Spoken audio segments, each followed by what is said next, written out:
brought to you by IWCRadio.com. It's the internet's most irreverent wrestling podcast. Now, please welcome Beans, Smoot, Chucks, and Will.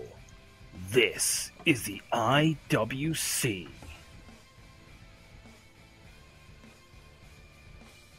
Hello everyone and welcome to IWC Radio. This is episode 165 and we're coming to you live on youtube.com and iTunes. I'm your host Martin Nolan and I'm being joined as usual by Smoot, Will and Chucks. How's it going, guys? It's a hot one. Not really a hot one today. It's a little bit cloudy outside. So it's actually moderately okay to walk outside and not burn up into a piece of carbon. A piece of carbon? Yeah. Wow. You do get ridiculous temperatures where you are, though. Yeah. I think it's been about 13 degrees here, which I don't know what that is in Fahrenheit, but I don't know if it's been any different elsewhere in the UK. No, not really about the same. I spent most of last week in a field. Yeah, how was that? I was about to ask you about this, but that also made it sound a lot more dodgy than it probably was. Sounded like you were a farmer. Hence the reason why I was thinking dodgy. Farmers are dodgy? Oh, yeah. Oh. I don't know. The left Like of GM crops and such. How was your wonderful week being a farmer? It was good actually. I enjoyed it. It was a bit rainy at times, but part of the fun, really, isn't it?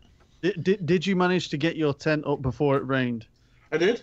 There we go. That was the main thing. I did kind of cheat. It was one of the pop-up tents. You have no trouble you maintaining an erection with one of those. Wow. It was a fine erection. It's a fine erection. It lasted a whole week. It lasted all night. Oh, no. I must say, I don't think he's listening, but I must say my brother did have some erection problems. Did he? He did. Oh dear. Yeah. But he managed to solve them out, and it just started raining just as he started getting it up properly. Right. And the tent was good as well. Yay. Ed has joined us in the chat and he's just suggested, Will, saying a week-long tent, you may want to see a doctor. Yeah. And intense. Well, He's obviously not concerned by this, Ed. Never mind. Also, hold on. There we go. Oh, there you go. That sounded like you loaded a shotgun. yeah. It was a nice delay between the second click of it. It's a V8 Fusion Energy Peach Mango drink. Oh no, you're drinking an energy drink? Yeah. V8 Fusion. That sounds like a car. I was just going to say, he's drinking like oil. No, it's like green tea infused with like peach mango fruits and vegetables stuff. And about 25 spoons of sugar. Probably, actually. How many? Let's see. 10 grams of sugar. Holy shit! You went far off. That's a lot, considering. It's okay. I'm sure you will survive. Oh, of course. You might get a little bit excitable by the end of the show when it kicks in. Oh, yeah. When we get to these prediction results, woohoo! Oh, Man, God. try and hold it together then. Wow. My week's been less kind of fun. I've been off work this week, but literally to like decorate the entire room that the baby's going to be going in. So it'll be finished by tomorrow, but it's been like every day since Tuesday. So it's just kind of like, Yeah. Oh, yeah. Basically, I'm currently pitched onto my office chair with everything just on my lap. And I'm having to hold the microphone, so I'll apologise in advance if my voice levels change or if I probably at some point smack the microphone on something or drop it and like end the world. Yeah, because basically my corner where I normally have everything's just like stacked high with baby things. So, yeah, that's kind of happening at the minute. Smoot's just putting on the wonderful drink that he's having on the stream there. I suppose we should say that there are other energy drinks available. But they're all... Nah, we're not the BBC. We don't have to do that. I was just going to follow up, but they're all pretty crap. There you go. Energy. Yeah, and I've never really understood the whole energy drink thing. They don't Got work really for big me. about 10 years ago. They were all over the place. I remember trying one that was just called Boost Energy, and it was in like a silver bottle. Yeah, I remember them. Yeah, I got it out of a drinks machine where I used to work when I was really tired. I'd had a really bad night, and I just needed something because I was doing marking on some assessments. And I swear to God, like my hands were shaking by the time I finished it. I thought we're going to die. It was just like, what the hell is this? It was awful as well. It just wasn't nice. Anyway, energy drinks aren't for me. So, yeah, we have WWE Battleground to be talking about, that wonderful show that happened last weekend. And we have a few things to review that have taken place this week from Raw and SmackDown. Mainly SmackDown this week. It was quite an eventful SmackDown. Chucks hasn't seen SmackDown yet. Will, have you managed to catch up with WWE TV even though you've been living in the woods? I haven't seen. I kind of made the decision to skip Battleground. Oh. Yeah, I Why? made a bad choice there. Do you know what happened at Battleground? I know what happened, yeah. Oh, right, okay. I'm going to say Well, you that did might have make- been an adventurous show. Yeah. He doesn't It wasn't know. a mistake to skip it. If you're going to skip any shows, this may be the best one to skip. But not knowing that ahead of time, what made you think to skip it? Well, it was actually the WWE's fault because I kept getting alerts on my phone of what was happening. Oh. Ah. So I saw basically what as it was happening in a tent in the rain. Wow. Yeah, right. So you went around to see it, So and you- then you just got a load of spoilers. Yeah. So it kind Oh. of So basically what you're telling us is that you were sat in the middle of a field, it was pissing it down with rain, and at 3:45 a.m. in the morning you got a little notification off WWE saying that Randy Orton's head's just been smashed into the steel reinforced bamboo of the Punjabi prison. it was more the one that said the Great Khali return that I marked out a little bit You marked out in a tent in the middle of a field at 4 a.m. to the Great Khali.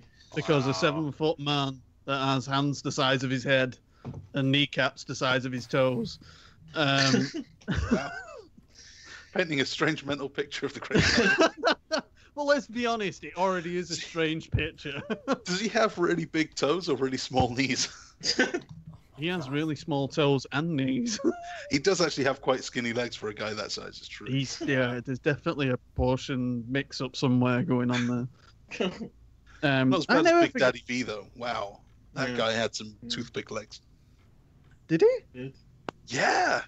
I don't remember his legs. That's probably because I was too busy getting hypnotized by the jiggliness of everything else. Well, yeah, there was that.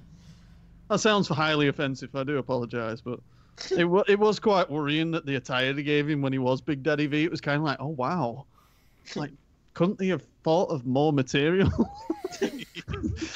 Yeah. So yeah, that was quite worrying. But yeah, after getting all the alerts, and I thought when I got back on Thursday and I had essentially 3, 6, 7, 8 hours of WWE to watch, I Jeez. thought I'm gonna skip one of these, and Battleground was the easiest one to skip. I can't believe that you went with the 3-hour Raw over a pay-per-view. I can. Well, I can. More stuff happens on Raw Yeah. generally. Yeah, no, I know what you mean. I just every time I get to Raw, I'm just like, oh. I was Yeah. so eager to see the next installment of the Jason Jordan Kurt Angle that I had to just watch that first. I can understand that entirely. Ed's You know, joined the us most- in the. Sorry, The go most on, Chuck. interesting thing about that storyline is the thing that they didn't do, with Emma teasing that she might get with Jason Jordan in order to get a push. And they just, here's an idea for a story that we could do for a few months, but nah, forget it. Let's not do that instead. Let's just talk about it and then not do it. Let's just bury Emma. Yeah. Well, and thanks, Smoot, for putting a picture of Big Daddy V up on the stream. And I've got to be honest, I still didn't look at his legs. Still never saw. I just thought after it went off, I thought, shit, his legs. The URL, the file name for that picture is Big Daddy V with his manager. Yeah. His manager appears to be Matt Striker. He's He like an was. actual guy. He was his manager for a few weeks in ECW, weren't he? Yes. Yeah, but why doesn't he get named? Oh well. Why is it's his manager? Also, why is he swearing at us? Eh, He's giving us a visa, cheeky bastard. Who was he? Big Oh my Daddy. God, his legs! Be's just now noticed. Oh, They're not small legs, but he's such a big guy that they look really small. yeah. That is a bit strange. So Ed's also asked us in the chat. He said, "Question for everyone in the show: who of all of you watched Battleground laughed the longest when you saw the return of the Great Khali?" Not me.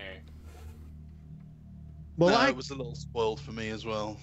yeah, I was gonna say my mate came round to watch it, and I asked because sometimes, cut a long story short, he at home, his mum does babysitting for, I don't know what they call it, like a nanny service.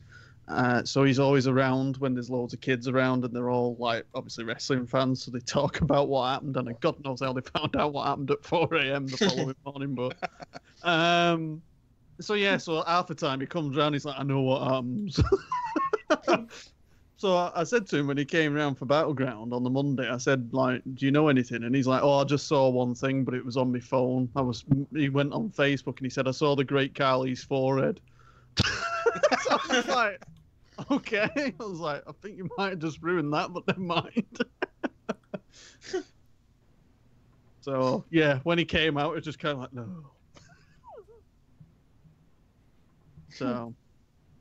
So he's just said, boo, when I saw Khali, my sides were killing me from laughing so hard. I haven't laughed so hard since Braun tipped the ambulance over. Yeah, so this was a strange show. Kind of didn't need to happen. Yeah. Should we Well, get into there we the go. prediction game here? We can do, or do we want to put Chuck's out of his misery for the things that happened on SmackDown? Well, no, pay-per-view happened first, and we're all here. I thought we might have to kill time until Will got here, but no, he's here on time, like a true pro.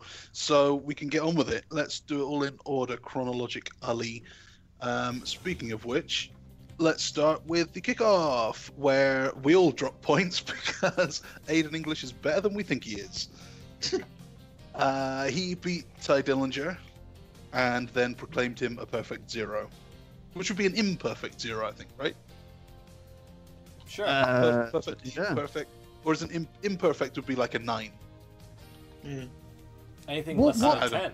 Anything less than a 10. Anything less than a 10, exactly, yeah. Well, Do you know what really pisses me off about this Battleground pay-per-view? I think this is the reason why I really didn't like it as well. JBL? Is it JBL? Is it the constant opportunity? Or everyone keeps saying opportunity?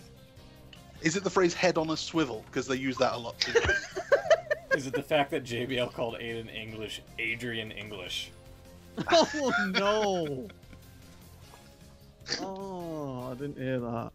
It's like at the beginning, yeah. No, it was the fact that I made predictions that I think they would do in the past, and I've ended up being last in this prediction game. And then I decided to go with the usual boring WWE thing, and now they decide to change shit up. Yeah? Yeah. What utter Yeah. bastards they are. Yes, they are. Yes, they are. What purpose was there in Aiden English winning this match? Because I got nothing. I could also argue the same point for Ty, I suppose, but... Has Dillinger lost a match yet? I feel like he kind of must have by now, but I can't think of... I think he did. I think this might have been. Yeah, I'm sure he was he has. undefeated, and this might have been the one where he was defeated at. Yeah. Because they didn't play that up. If he is undefeated, then... Anyway. That's why he should have won, I think. Maybe. But yeah, throwaway match, and we all lost points, so excellent. Great. Thanks, WWE.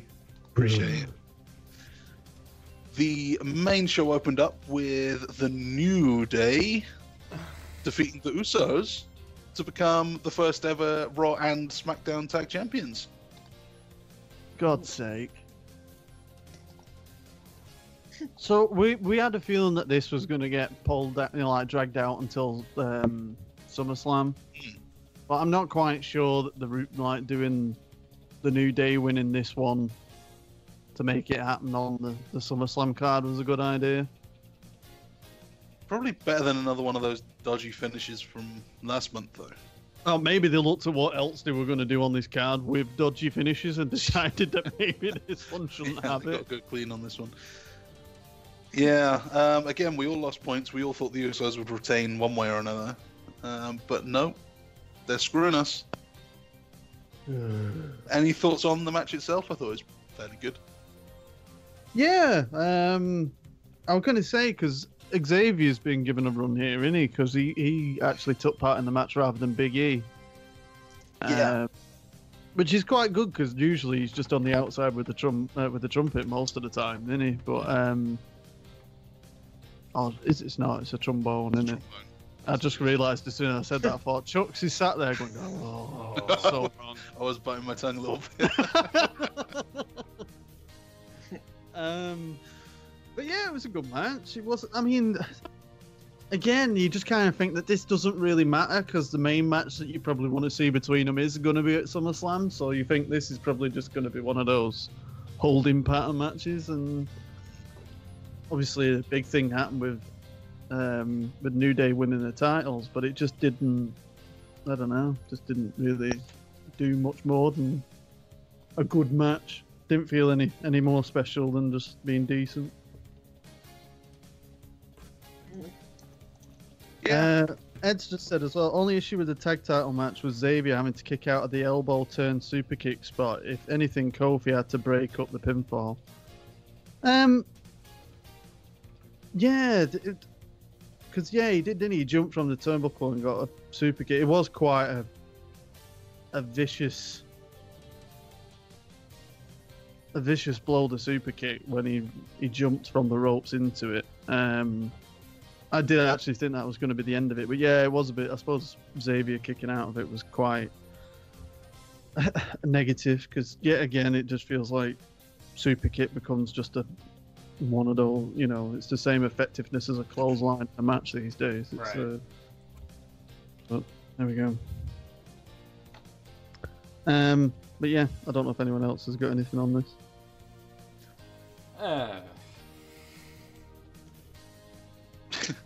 Okay. Yeah. I'll take that as your. It sounded like someone pulled your batteries out then, Smith. Yeah. Powering down. Then, wow, can you imagine? Shinsuke Nakamura beat Baron Corbin by DQ. He couldn't just win; it had to be DQ because you've got to protect Baron. We all got points here, but how about the match itself? Worrying. Honestly, a bit forgettable. This is very, very worrying for Nakamura. I don't know if worrying is the right word, especially with what's coming up on next Tuesday, or this upcoming Tuesday. That's a salvation possibly, but it just So what was worrying? What you saying was worrying? Just Nakamura. I just think that he's made it to the main roster. They've got this thing again where they have to brand someone, so they're calling him the artist and the rock star. And everything that he's done in NXT has pretty much gone out the window. And he's just quickly become just one of them, another guy on the roster. And every time you see him, the crowd singing his song a little bit less, and the reactions a little bit lower, and you're putting him in matches with Dolph Ziggler and with Baron Corbin, and I'm just really worried that it's reaching a point where fans are going to lose interest because of the booking, and then I can see WWE just saying this isn't working because of Shinsuke, which is completely unfair. It is, but I mean, I don't know. I know he doesn't book what's going on, but I do feel like he's not putting in as much effort-wise in these big matches as he could be. Like, I don't know, maybe he's deliberately downplaying it and he's going to have his big match at some point, maybe SummerSlam, I don't know, whatever it is. But so far, he just hasn't delivered what we all want to see. Like, he showed up, debuted, and it was great, and everyone went crazy, and we're all happy about it. And then, like you say, every time we see him, it's like, where is it? Where is Shinsuke Nakamura? We're seeing this guy. We know he's great, but where is he? Same happening with Balor and Ward, I think. Yeah. Yeah. You kind of feel, though, with Balor that they're kind of not... I don't think they're trying to damage him in some way. I just think having him in a holding pattern until they can get him involved in the story that they want to. But again, it's that damage that's done in the meantime because you've got so much content that you're having to use them in other matches and other shows.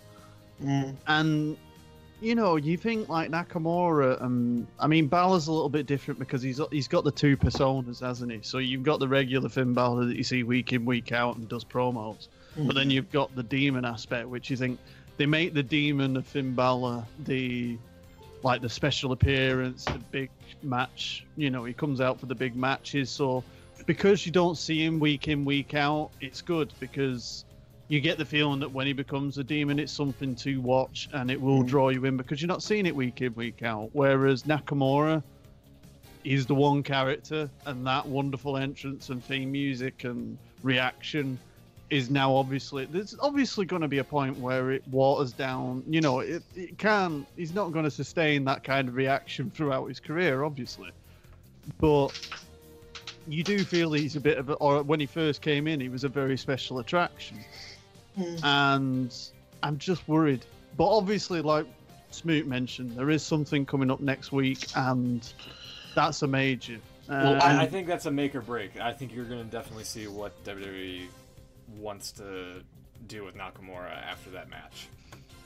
Well, on that point, I don't know if anyone's seen the leaked SummerSlam poster. No. I won't say nothing, but it does answer a lot of your questions. Right. Should we put? I smell spoilers. I was just going to say, should we? I can't speak now. Should we put Chucks out of his misery for SmackDown on this particular thing? Why do we have to kill him? No. It'll be fun.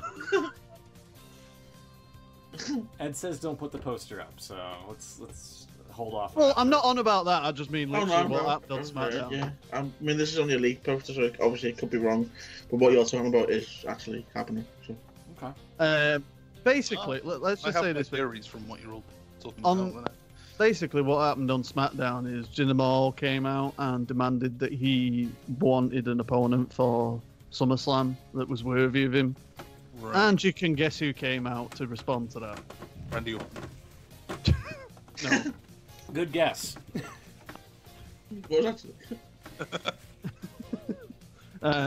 So yeah, John Cena came out.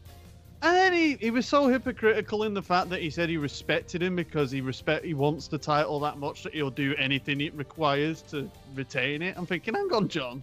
For the last 10 years, you've really irked on people for taking shortcuts in title matches. So basically he came out and he said it, and then he made it out, and Cena was like, I'll challenge you for SummerSlam. I'm going to take the title. And then Daniel Bryan came out and said that John Cena doesn't make the matches, he does. And Shane, he mentioned Shane. And he said next week we're having a #1 contendership match, and it will be John Cena versus Shinsuke Nakamura on next week's SmackDown. Cena Nakamura. I was kind of expecting them to give away the AJ Nakamura. Yeah, so I'm very I feel worried like they're that building that one up for something Styles Nakamura for a big show down the road. But at some point they'll throw it out on SmackDown with a nothing finish, just because that's what they do.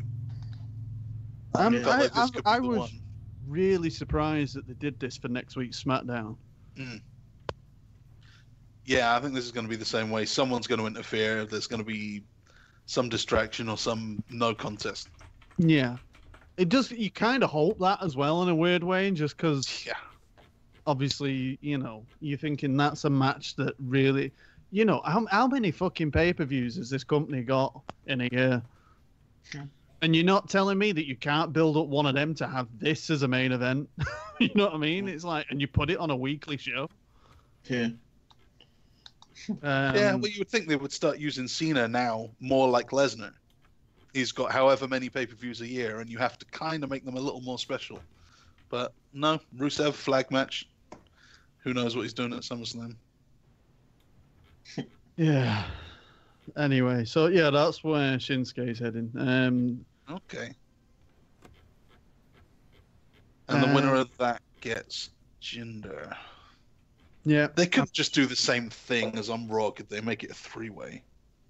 But this is it. SummerSlam's like becoming like. I mean, I know they say it's like it's the second biggest pay-per-view of the year, but they're doing exactly what they do at WrestleMania, where they're just making sure that they get everyone on the card, Cram everyone into the matches. Yeah. Yeah. Maybe 4 hours Rusev again. can come out. Maybe it's Rusev that does the distraction at the end, the interference at the end. He costs Cena, and then they have their rematch.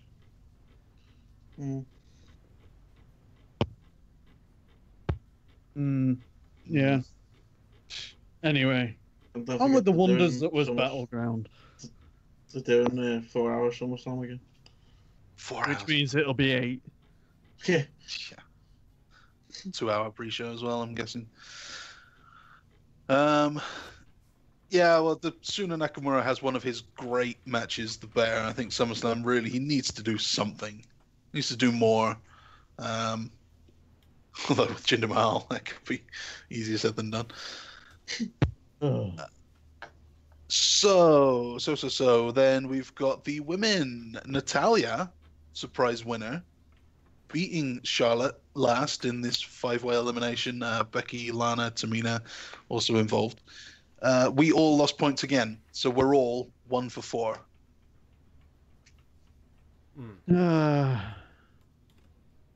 This was strange. This was strange because it's SummerSlam. This is for a number 1 contenders match at SummerSlam. Do you think Natalia?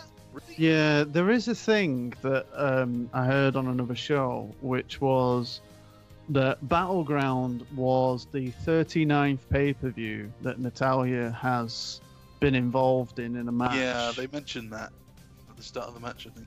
Did they? I didn't hear this, so I only heard it afterwards. But basically, what they're saying is now is that SummerSlam, obviously Natalia's in a match, and she will be the longest. What? Yeah, it was appearing. tied with Trish, I think. Wasn't it? Yeah. So Most she'll be appearances.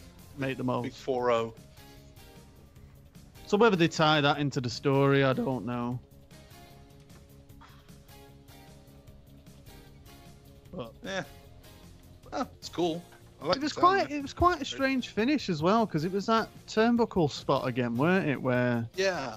they seem to do that. They did that quite a lot. They did it with It was Becky Bayley, and wasn't it? Bailey. Yeah. That was it. Yeah, Bailey.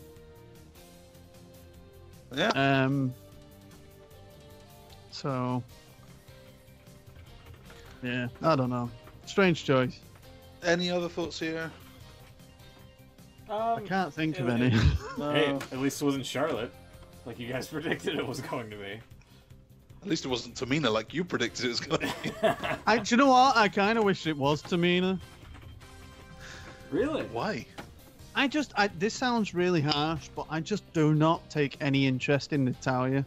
I find it irritating. I think this is going to be something that's going to possibly open the door to Carmella cashing in, regardless of the outcome of Naomi versus Natty at SummerSlam. Yeah.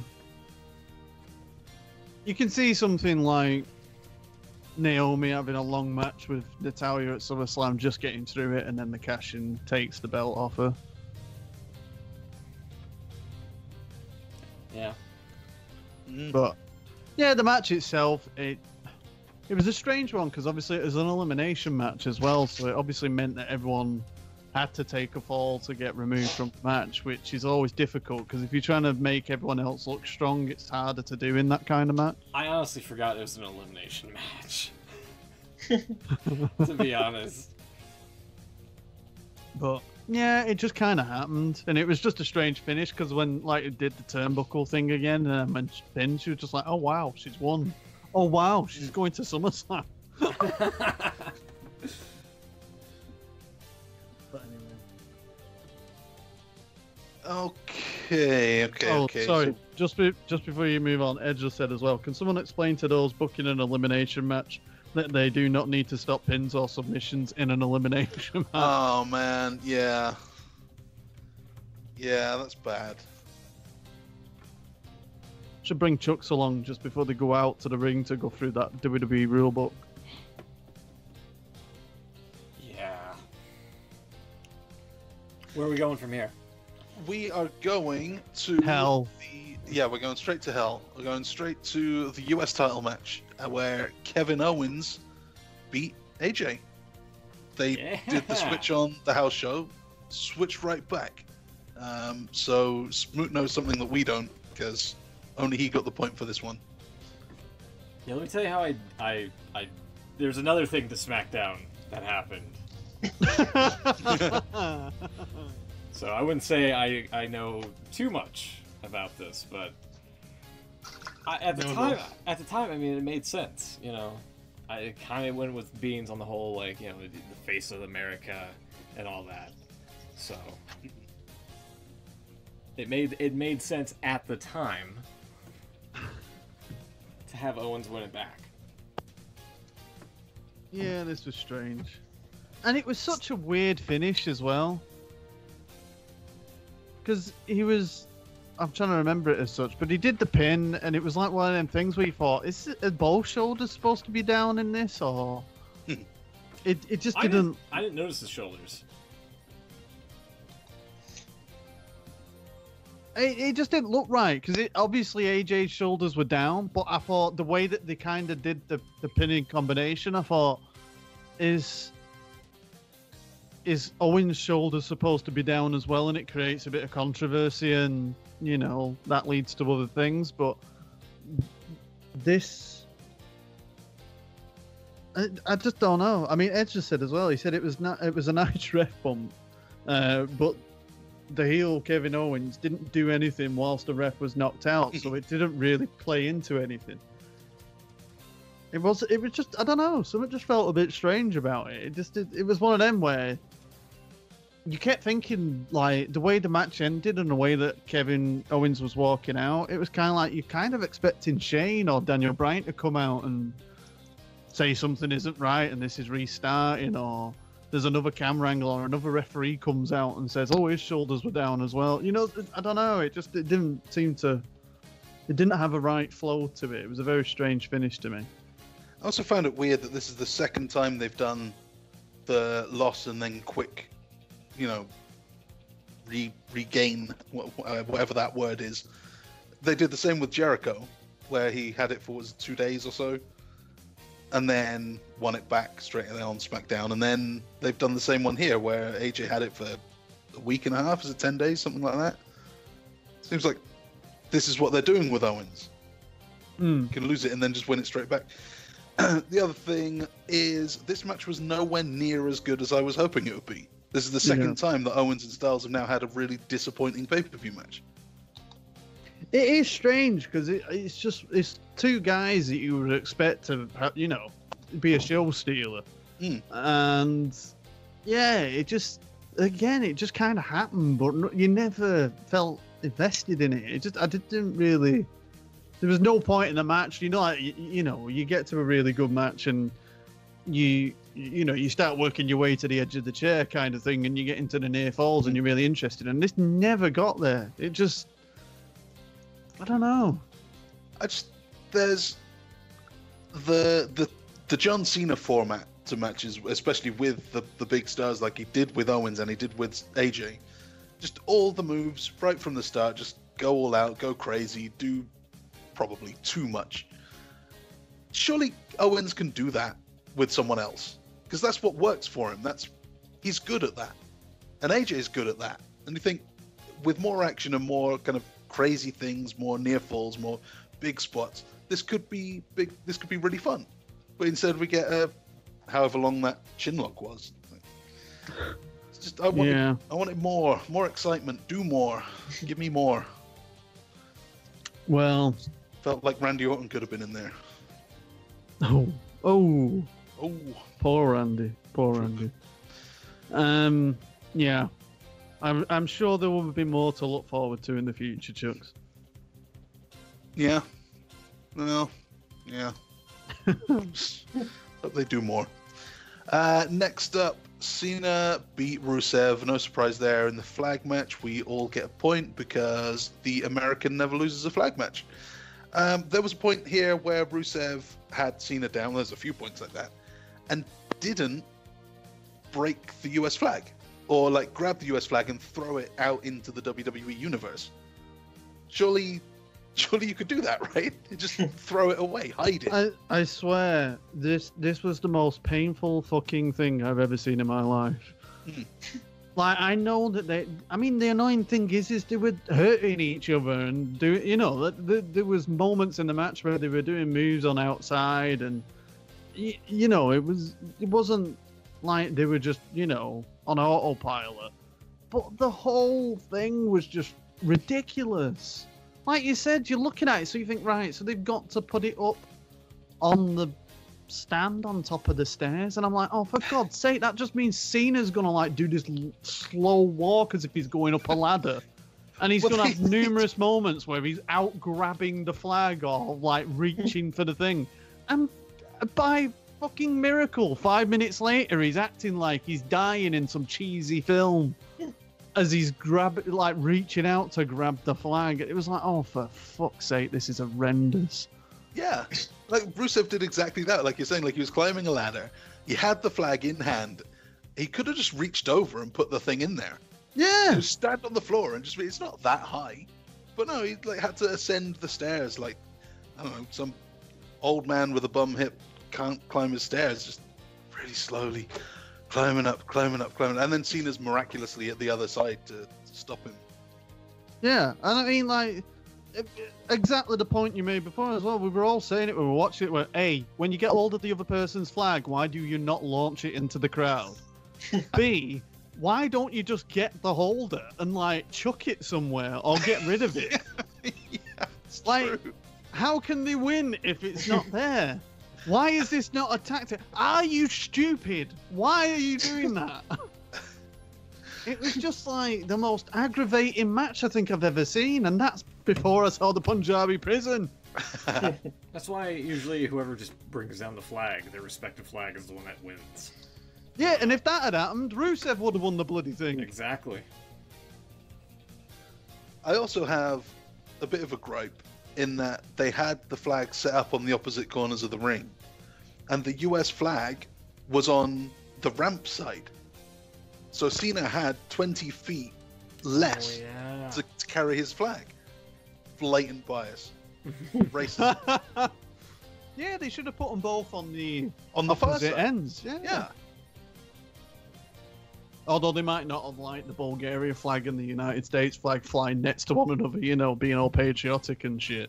Yeah. Well, that's my problem with this match, and I just, I know it's an American company, I know that's their biggest fan base and all that, but man, it too is much sometimes. such an old story. It is so done.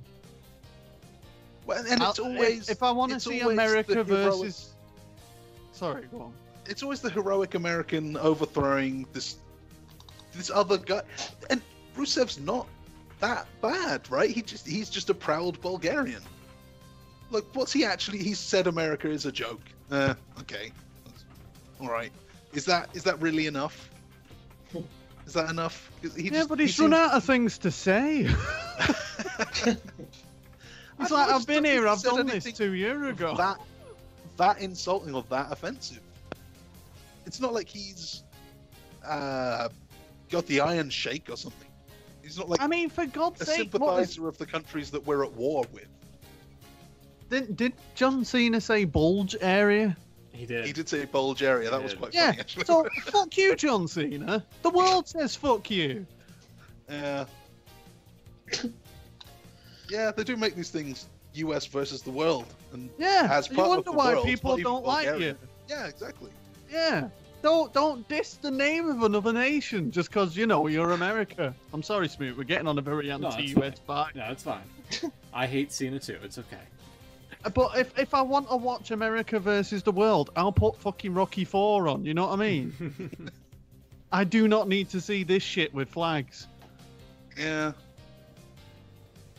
It seems like Americans love their flag more than any other country seems to love their flag.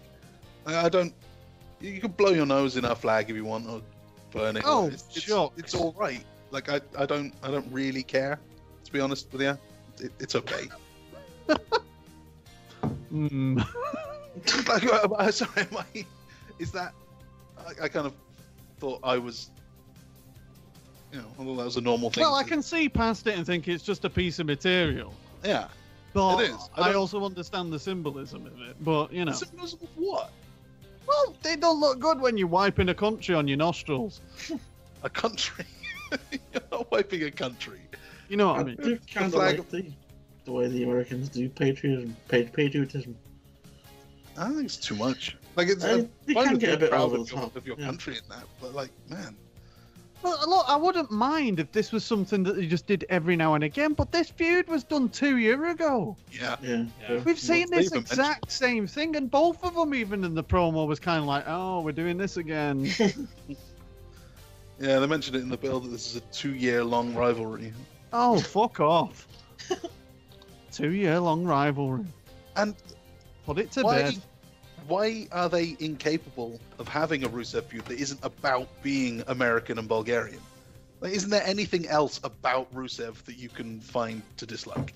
They did when he was Russian for a bit. Fair enough. It's not just that you hate him because he's Bulgarian, you also hate him because he's a Russian sympathizer. It just makes it like seem... So what, is he just a nice guy other than being foreign? Is there nothing else about his character that you can feud with? Is it like he's quite funny, he's loving to his wife, he's very protective of his wife. Seems like a nice guy. Yeah, when you think about it, it is, isn't it? Anyone that's foreign usually gets thrown in with the gimmick of the country or Yeah. the stereotype. The only one that I can think of that hasn't so far, which scares me because it'll probably happen at some point. Nakamura. is- Well, for fuck's sake. Yeah. Finn Balor. Finn Balor's Irish, yeah. He's just come out as a guy so far. Yeah. But I'm really worried that next time you see the demon, he'll have green, white, and fucking hair and. Yeah, it's true. Yeah. Tagline will be top of the morning to you. He could be Sheamus's Uncle Fargus with the one test. Oh, for Oh, with the lucky green fuck's test on sake. it. Yeah. You know, it's really making me detest WWE at the minute. Okay, let's move on from race baiting. We've got Sami Zayn surprisingly getting his win back over Mike Kanellis. Will gets a point there for Yay. seeing through the obvious. Kanellis, I guess he's not really part of their plans. I guess he's just a guy. Fuck Sami Zayn. You know why? That's the American saying that, because he's a fucking Canadian.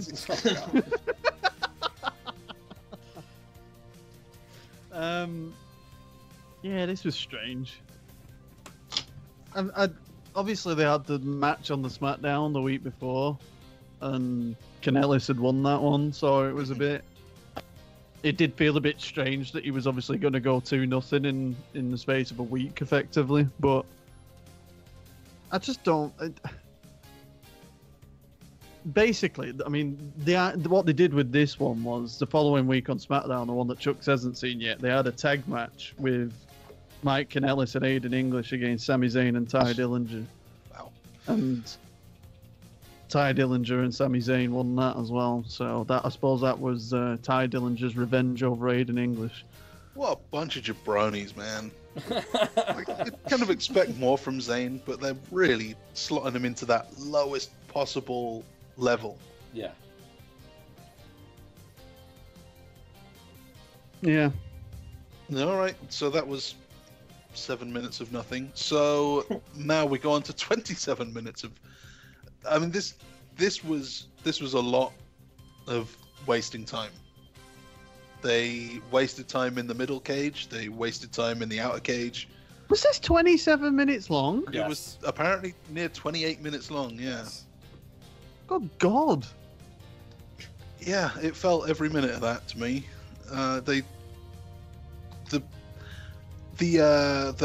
Singh brothers, they were heroes. I think they took more abuse than either of the actual guys in the match. Yeah, they did. They were everywhere. But God, maybe it's just because I don't care about Randy Orton. But this dragged. There were a few moments in it that was, I suppose, talking points. Obviously Randy Orton hurt his arm in this, where he got Was a that cut. real? Yeah. I mean, I didn't hear it myself, but I heard afterwards because he had a cut on his arm, and it was obvious. It looked like it was related to the kendo stick because he had a real nasty well on his shoulder blade on the back, which kind of lined up with where the cut was on the arm. So I think it was in the same contact. And he said something to the camera like, "I hope you get in this color." Yeah. Or something like, "I hope this was worth it." Hope so. Yeah, which that kind of sounds like the usual Randy Orton kind of comment to make, doesn't it? The usual Tom Phillips comment to make is Randy Orton wearing the wounds of battle. That's the new phrase for bleeding. God's sake. Matt Striker used to say wearing the wounds of war, and I thought that was, oh, come on, that's such a Matt Striker thing to say. But no, now it's actually, they've taken it. They're using it. Yeah, Smooch just put the welt up on Randy's shoulder blade on his left shoulder, which does look nasty. So yeah, Edge just said as well in the chat, in the arena photos of the Punjabi prison made me so happy I didn't waste my money on buying tickets. Yeah, nobody could see it. Like, nobody could see, like, through all the bamboo and shit. Steel. Smooth, let's not get this wrong. The bamboo reinforced steel. It was a fucking yellow cage. Yeah.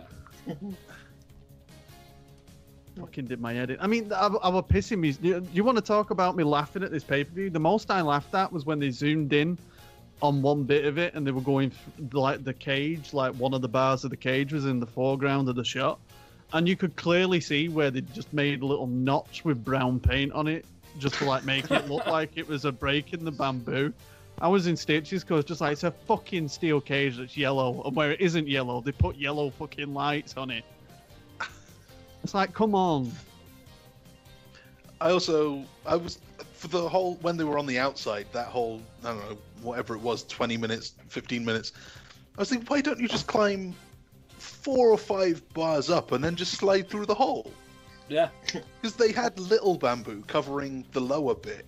But you could climb 6-7 feet up and just slide through. Why are you not doing this? And then one of the Singh brothers actually did. Yeah. And they all flipped out like, wow, he's actually small enough to fit through. But then later on, Randy Orton was small enough to slip through. I think Khali pulled him halfway through the thing. So he could have just climbed out the middle. The bars are really, really far apart. Yeah. Eh? Yeah, the other point was obviously one of the Singh brothers decided to take a bump off the side of the cage That was cool. through the table, which was absolutely frightening. I mean, he got some air as well. It reminded me of Vince McMahon on the St. Valentine's Day Massacre where he broke his ass on the corner of the table. He kind of landed and got the same whiplash effect as he did. bounced. Like, kind of snap as he hit the... Yeah. Oh. Yeah. It looked good. And then the other bit that I had honestly, I had my heart in my mouth was when Randy Orton went over the top of the cage, going back onto the inside, and was and holding on flipped by upside his down, bad arm. And I honestly, knowing that the guy has had many shoulder injuries and his collarbone's bit out and that, and he's dislocated his shoulder, I honest to God, when he flipped over and he still had hold of the bar to make sure he didn't fall out, I just thought, he must have just popped his shoulder out or done something there, because it didn't look, it didn't look that bad on the replay actually, but when you first saw it, it was just like, holy cow. It would have taken one slip with his fingers on that bar and he would have gone straight to the bottom of the inside. It looked a lot cooler than any of those spots that they do in the normal steel cage where, you have to just climb over and then get touched and fall back in. Yeah. He did it. Yeah, it was a pretty cool flip. That looked great. So we all predicted Jinder to retain on that one, which made this. There wasn't much in it. There wasn't a lot in this one. We all thought Nakamura would win. We all thought Cena would win. We all thought Jinder Mahal would win. So me and Beans, we both came out of this with 3 points out of a possible 8. Ugh. Yeah. Smoot going out on a limb with Owens, and Will with Sami Zayn gives them an extra 1. They both win this, co-win it with a 4 out of 8. So bad show all round. Why? Because we technically won? Well, because you technically won with 50%. Oh, okay. That's not a very decisive win. That's all. I think we all Win's a win.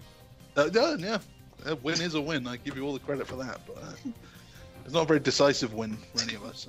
I like it when we can really nail one of these shows. But this was a coin toss all round. So this leaves a very interesting situation with the overall scores. We have predicted 46 matches so far. Beans, you have 21, right? 3 ahead of you is Smoot on 24. 3 ahead of him is Will on 27, and 3 ahead of him is me on 30. Yep. 3 points separating us all. I am basically a fucking SummerSlam card behind Chuck's now. And as Ed's just said in the chat, hashtag bad news beans. Yeah, so thanks WWE when I finally went with your own shitty logic and you decided to switch on me again. Bastards. So that was the wonders that was Battleground. Which... Oh, that was one thing I was meaning to say as well. Did anyone notice that, obviously the Battleground logo when it was first announced was just written in red? Yeah. Oh, yeah. And when they advertised it, I was like, that's a bit silly that it's a SmackDown pay-per-view. Couldn't you just change the letters to blue? Mm-hmm. And then they went with that paint effect where everyone had their own logos and everything and symbols painted into it. And then on the actual show, when they were showing you what match was coming up next, it was in the Irish flag colours for all of it. Yeah, I've seen that on the site actually. And I was just like, why have they gone with that colour set on that, but not for the... I'm like, that doesn't make any sense to me at all. Was it not supposed to be the Indian flag? Yeah. Oh, well, there we go. Maybe. I mean, I still don't know why it would be for every match, but yeah that they also use the same colours. Yeah, strange. I've forgotten what we're going to say on that then. Ed's been extremely rude. Just said, Beans, is it possible that your child can predict the first pay-per-view after your child gets home from the hospital? Just saying. Well, thanks for that, Ed. I will work a system up with the child. 1 cry for Cena. No, 50 cries for Cena. There we go. So, yeah, it was a pretty poor pay-per-view, really. It was. I'm not going to be watching this one again on demand, only on the WWE Network for $9.99. Well done to Was it Smoot and Bean just predicted Cali? Oh, I forgot on the extra things. What was the additional questions? Hold on, yeah. Sorry, Smoot. That's I okay. completely forgot about. I remember one of you did. Yeah, we actually did. Believe it or not. Let me pull that back up. There we go. Kali involved in the Punjabi prison. We both said yes, but you said, but noise. I said yes, but enhanced liver enzymes. Well, I think I might have been a little bit out on my prediction. I think that noise was from Randy Orton when he grabbed him by the neck. No Money in the Bank cash in, and no tasteless joke from JBL. Really? Shut up. Oh, well, he did say something though, didn't he? What did he say? There was in the pre-show match, like I think Tom said something like, "John, do you consider yourself to be an artist?" And he was like, "Yeah, I draw in unemployment," or something like that. It's just confirming when Orton gets choked, he makes oog agaga noise. Yeah. Yeah. There we go. That sounds pretty accurate. But yeah. So so that was Battleground. Raw started off basically with fallout between Samoa Joe, Braun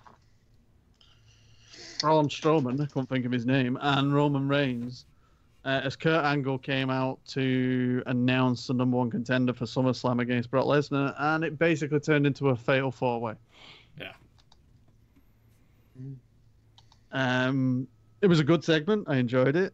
I don't know if there really was much else to talk about on Raw that was major. I can't think of anything major from Raw this week. Jason Jordan had his Raw debut against Kurt Hawkins. God, that whole angle's gonna flop. I did actually enjoy him in the match because obviously he played a little bit on the Kurt. I mean, he did anyway with the straps and that lot when he was in American Alpha, but it kind of had a bit more meaning in it when he was obviously doing it in a bit of Kurt style, I suppose. I think as long as they're not going to make it the show based around that, I think it's not that bad. There was that bit. I can live with it. There was that bit with Enzo and Cass where after the match, Big Cass was trying to threaten to snap Enzo's neck. Oh God, yeah, he actually put his hand under his chin. And had his hand on top of his head like he was in some bloody action film, and he was just gonna like crack his neck before like. And the thing about it is, like, he was telling the Big Show, like, don't come any closer, I'm gonna snap his neck, and Big Show's just calling his bluff. He just walked out of the ring, yeah. You're not gonna do that. Like, what the fuck? That is one hell of a picture. That looks like Big Cass is attempting to be a ventriloquist and failing miserably. Yeah. The worst bit is Enzo's actually stood up on his feet though. That fucking Finn Balor Drifter match took like 3 segments for a no DQ match. Yeah. That really didn't. As is often the case with WWE TV, unfortunately. And pay-per-views these days. I'm looking at you, Baron Corbin.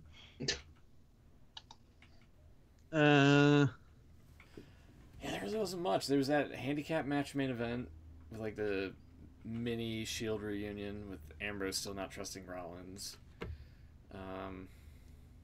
There was one small note, and sorry, this isn't Raw. I noticed that Paul Heyman did a tweet this week where he said that he could confirm that Brock Lesnar was defending the Universal Championship against Brock Lesnar at the Joe Louis Arena tonight, Saturday night, because it's still.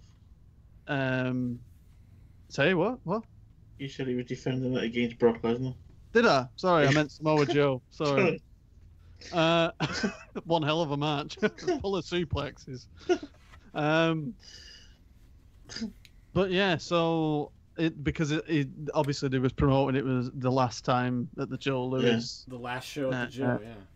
Yeah. So it obviously sparked a bit of controversy on whether they were going to do the AJ Styles Kevin Owens thing, whether there could have been a chance that Lesnar actually loses his title on a house show.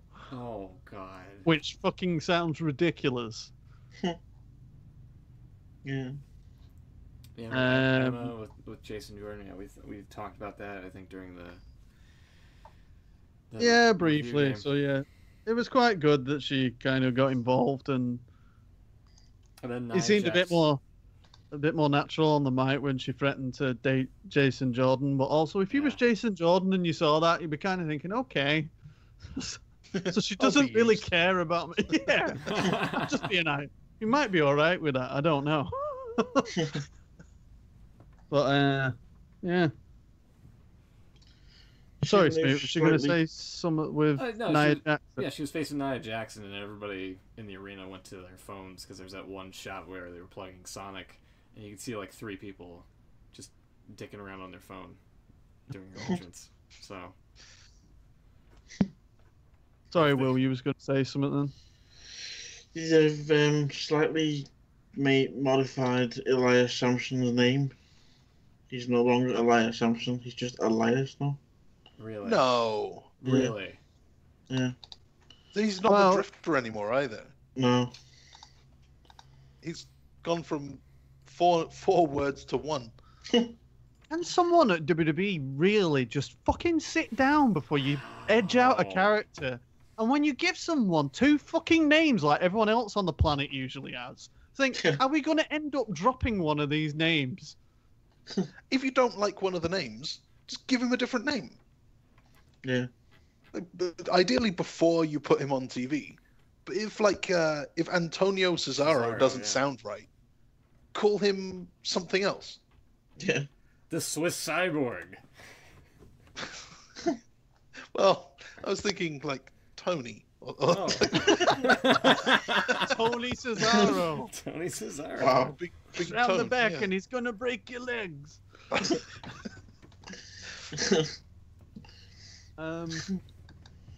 Yeah. So the profile page on WWE's website, where it just says Elias, also looks very empty. Yeah. What? I don't get it. I don't get it. Yeah, Like, you have all this wasted space right here. And you pull this out, and it's like, he's 6 feet tall and 217 pounds. He doesn't have a fucking surname. Yeah. Like, Or he used to. All this wasted space right here. It's ugh.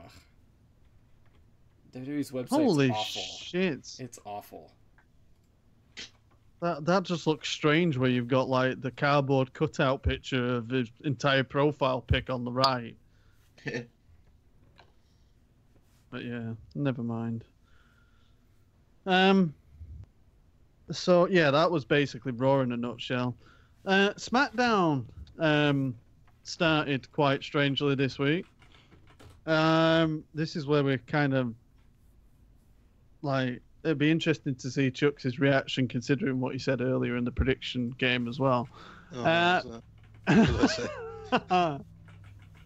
Basically, I'm trying to remember who came out first on SmackDown. It was Kevin Owens. Yeah. With his United States Championship. And whilst he was doing his promo, AJ Styles came out and basically said, I want my rematch. And then someone else came out. And that someone else was Chris Jericho. Oh. Yeah, that was everyone's reaction.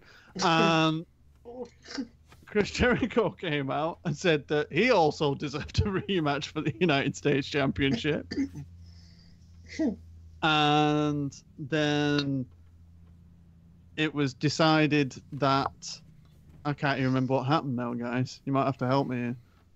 I think they made that match, that like fatal 4-way main event. I think. Oh, right? it was a triple threat. Triple threat. So they made the United States Championship a triple threat between Kevin Owens, AJ Styles, and Chris Jericho. And the match was the main event. It took place. And AJ Styles re-won the United States Championship. Yeah. Yeah.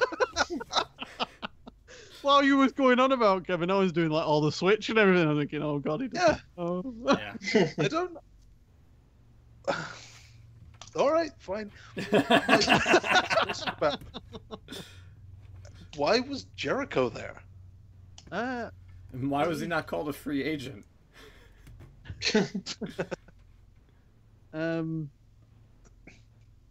So I don't. Is Jericho actually back now? Is this actually a thing, or was it just a one-off? It's got do to you be open think? off, isn't it?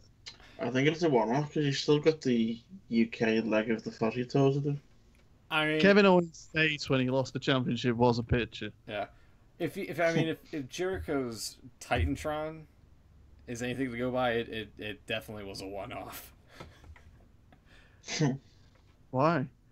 Because it looked generic. Yeah, but you had that before. Was it not the one they used at Mania?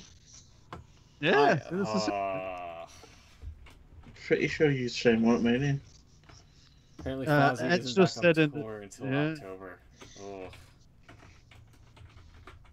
So SummerSlam's going to be Kevin Owens versus Chris Jericho again.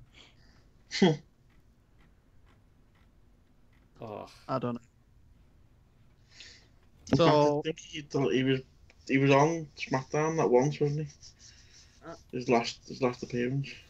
Yeah. and also Chuck should be glad to know that after AJ won the championship, Kevin Owens got on a microphone and demanded that next week he gets his rematch for the United States Championship.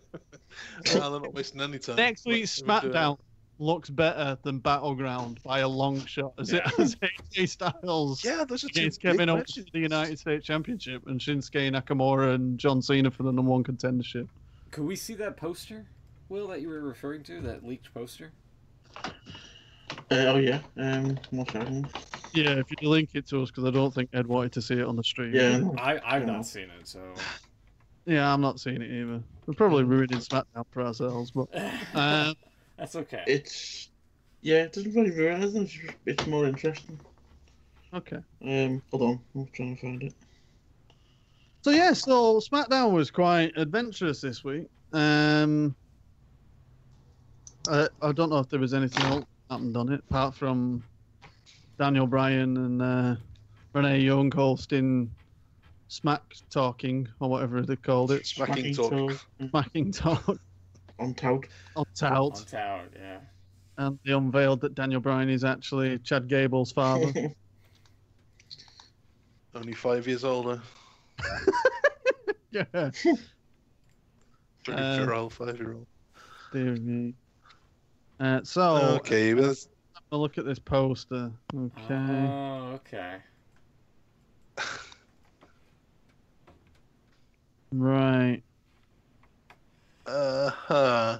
Samoa Joe's graffiti is tiny. Oh, yeah, it really is. Oh, yeah. It really is. Also, it makes Brock Lesnar look like he's called Brick War.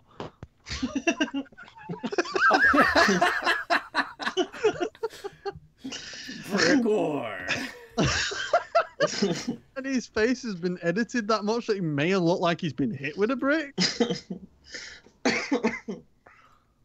I like Brick War. That's a strong name.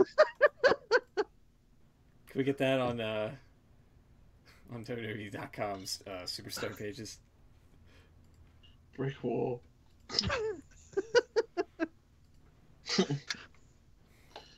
Right, dear. so I mean, they've Bailey kind of really left it got fucked ambiguous. over, didn't she? who? Bailey really got fucked over with her name. Oh, with their name, yeah. Alexa, Well, Naomi Naomi? too. You can. Alexa Blah. Looks Yeah. like Cinder Mahal. Syndrome. Yeah, Syndrome B. fever. B. Yeah, I think you just have Yeah. B over here. Or B-E-Y. Yeah. Oh, yeah, Bay. Okay. Oh, must be BEU. Yeah. Yeah, they, The letter- they didn't. The letter O, which looks like it's morphing into a P in a way, over here. For Naomi. Cinder Mahal, yeah.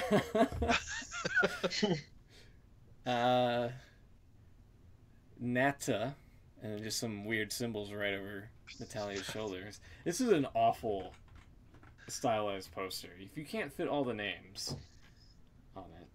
Look at shit. Oh my god, Shinsuke Nakamura's name so generic. Yeah, it's just written. Someone's just written it on there. So they've left it ambiguous there. They've got Mahal on there with Cena and Nakamura. Yeah. So it could be either one or both. Hopefully one of them loses. Hopefully one of them loses so there could be more space on the fucking poster to get the graffiti in. They can get some names in, yeah. Oh, if that's happening, we know that Samoa Joe's getting taken off there. And not Brick War. No, Brick War's got to stay. That is my new Mahal. favorite. The WWE Universal Champion, Brick War. Brick War. One thing I did notice though, what do you think this? Honestly, after Great Balls of Fire, I think Brick War should be a pay-per-view name.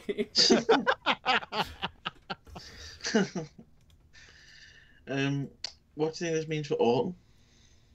Take some time off. Corbin. Oh goodness! Oh no! Oh shit! Probably just fucking done that now, haven't you? Randy Orton versus Baron Corbin, and who gives a shit? Yeah. Rest hold match. Ed's also said in the chat, which was a good point. By the way, is the guy on Raw who Braun shuts out of the ring still alive? Apparently, because he retweeted me. Oh, right. Awesome. It's some, I think, indie wrestler called Chris Wilde. Hold on, I have the wrong... Here, let me throw this up here. It's like, I'm like the second tweet on this page. Which, I didn't get a GIF.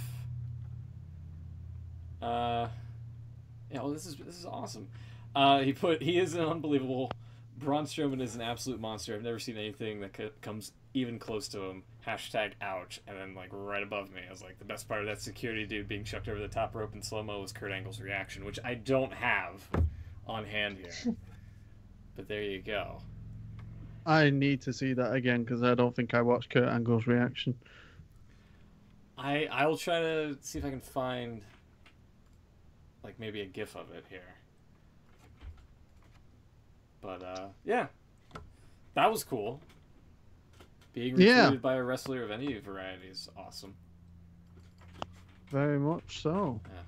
And also a very impressive bump, and I have no idea how he did not get injured in that. I have no idea either. It was one of them that when you saw him do it, you're thinking there's obviously a bunch of people on the outside to catch him, and then when you just saw him hit the floor, he was like, holy shit!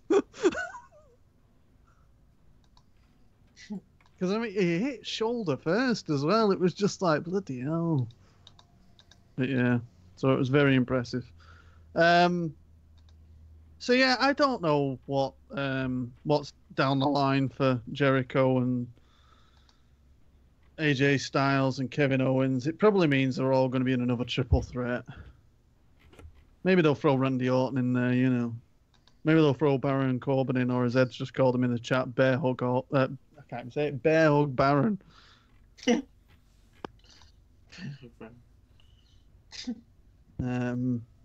But yeah, it does feel like they're just doing loads of multi-man matches on SmackDown now, or SummerSlam in general. And Smooch just sent me a video of said man being thrown out of the ring. No, JB or Ed in the chat did. Oh yeah, there's the GIF of it. Yeah. Dang. But they showed it like late in the show, and they showed like a slow motion of it, and Kurt was just like guffawed, flabbergasted. Oh god damn it! Yeah. Even Cole's reaction to it. Yeah. It was. I don't think anyone expected him. I don't know. Was he? I don't think he was ready for the fall. Was Braun Strowman like expecting him to grab the top rope and just like fling over, or was he actually launching him? I think he was just actually launching him there. I mean, I hope to God that was prearranged. Maybe it was. Maybe he said, "Do you mind if I kill you?" Yeah, poor guy. If he just thought, yeah, he's just gonna throw me over the top rope, like thinking, like really shitty eliminated, like clothesline over the top rope from a rumble. But no, he decided to murder him. Oh God! So Ed's just given us a question. Which bump was the worst? Chris Wilde being thrown over the rope on Raw, Taka Michinoku at the Rumble, or Zack Ryder at the Rumble? I think it's still Chris Wilde there. Oh Yeah. God, no! I'm sorry. I can't remember Zack Ryder at the Rumble. What happened to him? That's not the one I remember. I'm not sure. I think The one that I do remember is Taka Michinoku separating his shoulder by landing on his face. Yeah. Right on his face. Yeah. Where Jerry Lawler. Cena went over and blew his knee out.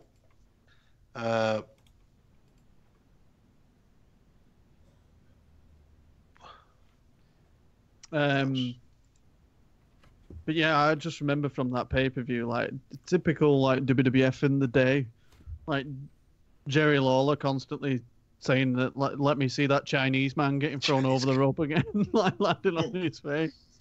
And Jim Ross had to go, he's Japanese.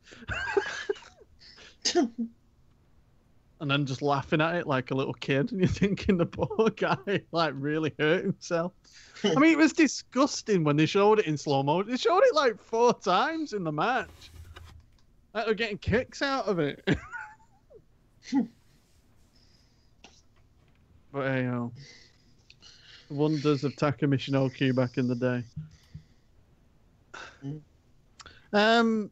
Is there anything else you want to talk about this week? Is there a certain organization that we need to talk about, Smoot? Not really. They're still around. Oh, well, that completely I fucked don't the think segment they're up going then, anywhere. didn't That segment was great when it really looked like they were going to go out of business, but now it's like, well, they seem mostly stable. it?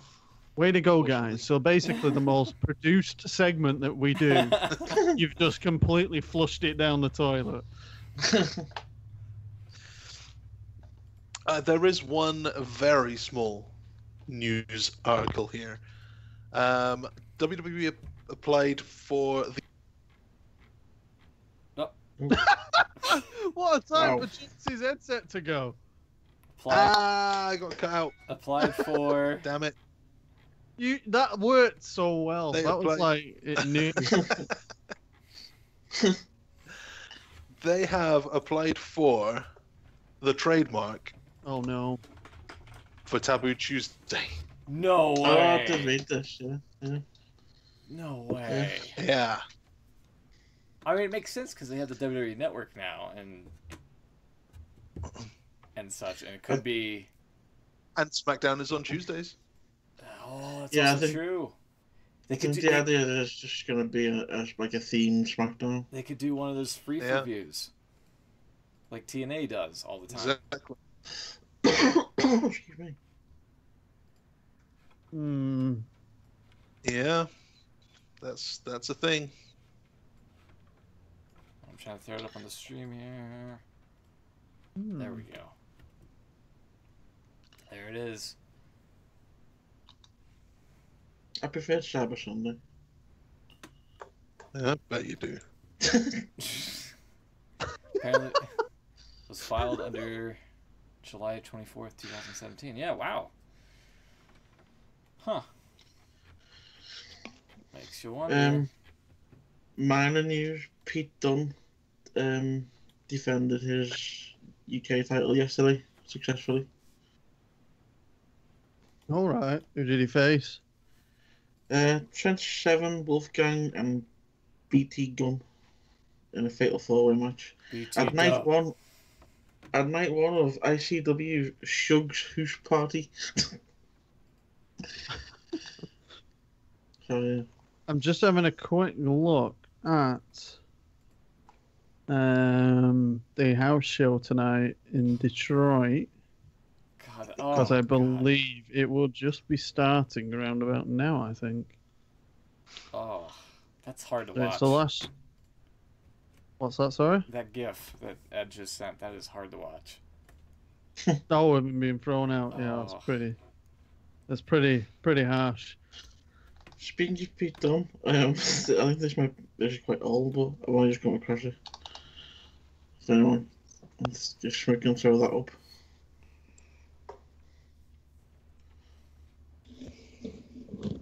Okay.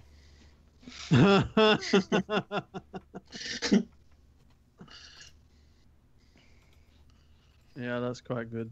Yeah, that's definitely got to go on the stream. Trying to get it up there. No. There we are. See, that's more believable as well. A little bit.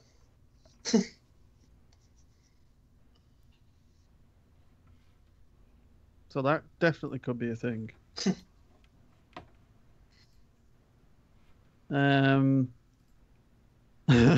Just looking at this house show tonight, and you'll be glad to know, Chucks, that AJ Styles is defending his United States Championship against Kevin Owens. Oh my god. Could it happen again? Oh, why the hell not? Just do it.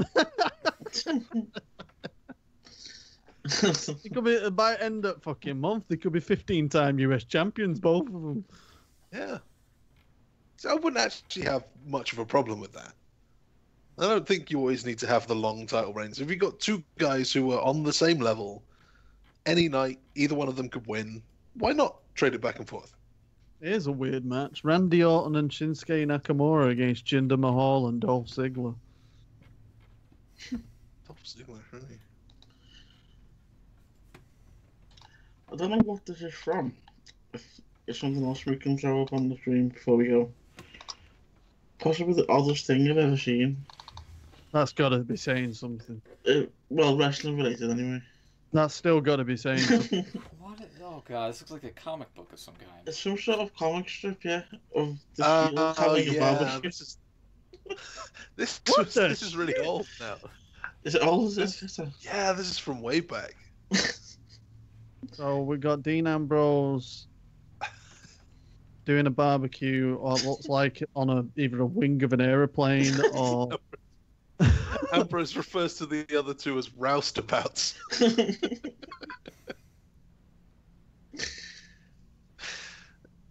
What the hell? You had one job. Yeah. Chef's forgetting the potato salad.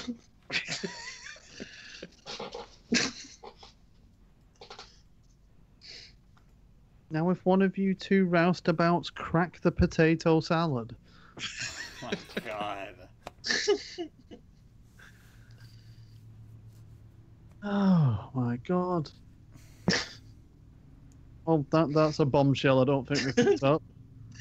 That's how the Shield broke up. That's what started it. 1 minute he forgets the potato salad, next minute he's hitting you with a chair. Ed's come up with a nice little thing for you to finish the show on, Smoot, and just have a think about before next week's show, and also when you try and sleep tonight. What if we find out that Dixie Carter is Claire Lynch's mum? Oh, that won't happen. That's just dumb.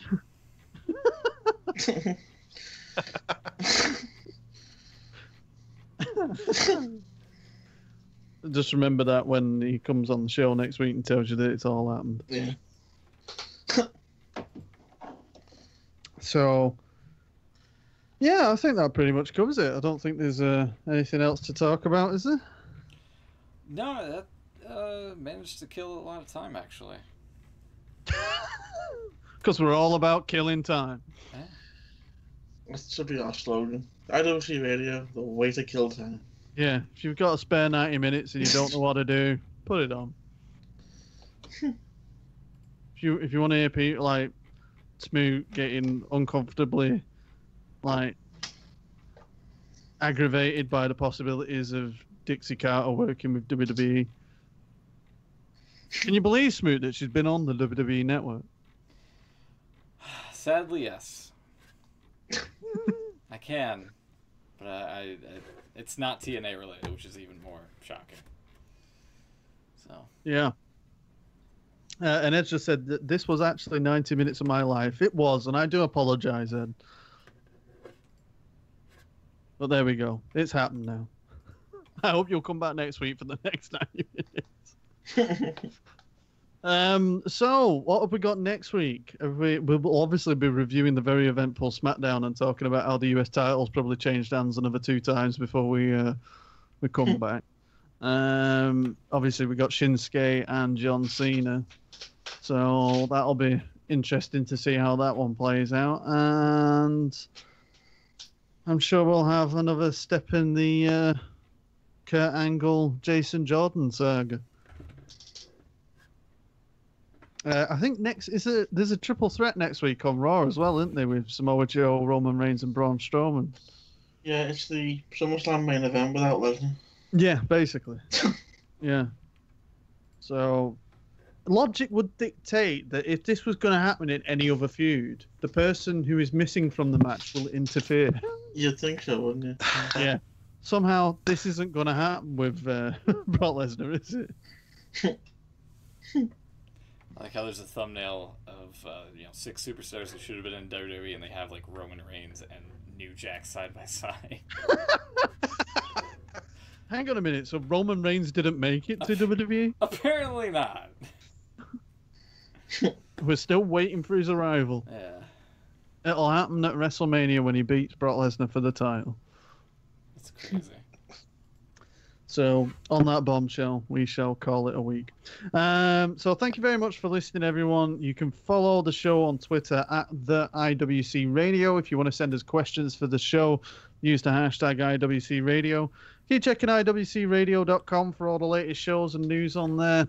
And also, if you can follow us on iTunes, subscribe, give us a nice review, it'd be much appreciated. And also, if you can give the video a thumbs up, much appreciated. You can subscribe to the show on YouTube and you can listen to us live.